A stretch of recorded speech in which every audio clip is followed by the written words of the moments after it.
The fall of Nineveh, the city that believed it was eternal. Imagine a city so powerful, so feared, that armies trembled at its walls, and yet, in a single year, it was reduced to ashes, its people slaughtered, its glory erased from the face of the earth. This was Nineveh. Nineveh did not fall because it was weak. It fell because it believed it could not fall. For centuries, this city terrified the ancient world. Its armies crushed rivals without hesitation. Its kings ruled through fear, openly and deliberately. Nineveh was not just powerful, it was confident that power was permanent. And yet, in the year 612 BCE, it vanished so completely that later generations argued over whether it had ever existed at all. That is not how cities are supposed to end. So the question isn't how Nineveh fell. The real question is, how a city that believed itself eternal failed to notice it was already collapsing. The rise of an imperial capital. Nineveh rose to prominence in the 8th century BCE under the Neo-Assyrian kings.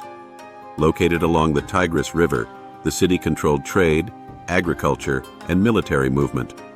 Its position made it rich and strategically untouchable. The Assyrian state was built on professional armies, advanced siege warfare, and ruthless psychological control. Kings such as Sennacherib transformed Nineveh into a masterpiece of imperial power. Nineveh was engineered for permanence. Its location along the Tigris River gave it everything an empire needed: food, trade, movement, control. From here, Assyrian kings ruled lands stretching from Egypt to the mountains of Iran, and they ruled differently. Assyria did not rely on diplomacy. It relied on reputation. Cities that resisted were destroyed, their leaders executed, their populations deported. This was not cruelty for its own sake, it was policy.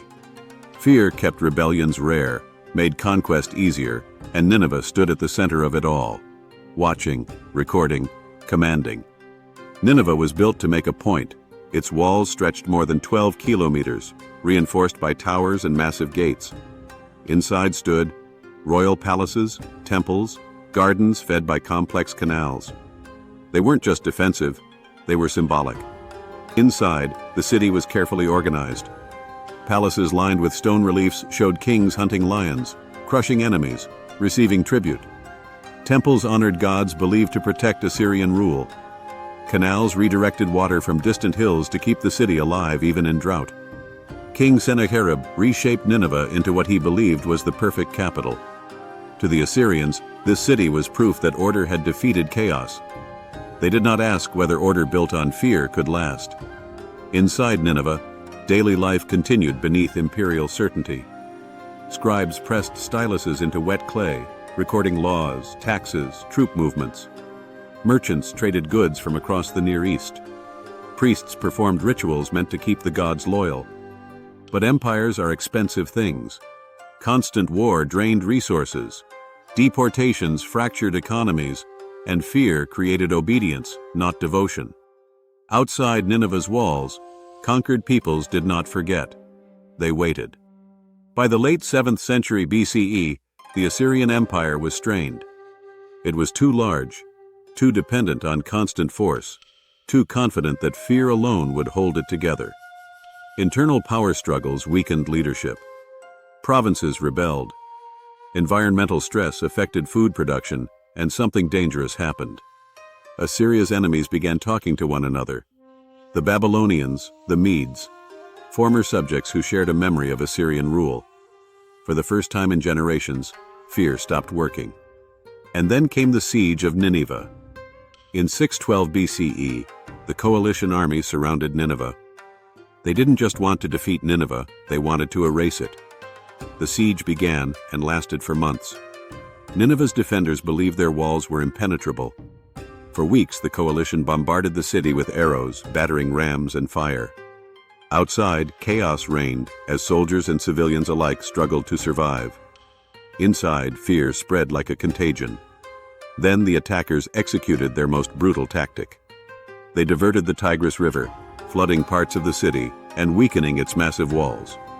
What had seemed invincible now began to crumble. Then came fire, destruction, erasure, and silence. In one night, The gates fell. Flames consumed temples. Palaces collapsed. Administrative centers collapsed. Archives were buried under rubble, and the roar of the conquerors drowned out every scream. Chaos engulfed Nineveh. Civilians fled. Soldiers fought desperately, but it was futile. The city was overwhelmed. Massacre followed conquest. Assyrian kings were executed, families slaughtered, and centuries of wealth, knowledge, and art were destroyed in the fire.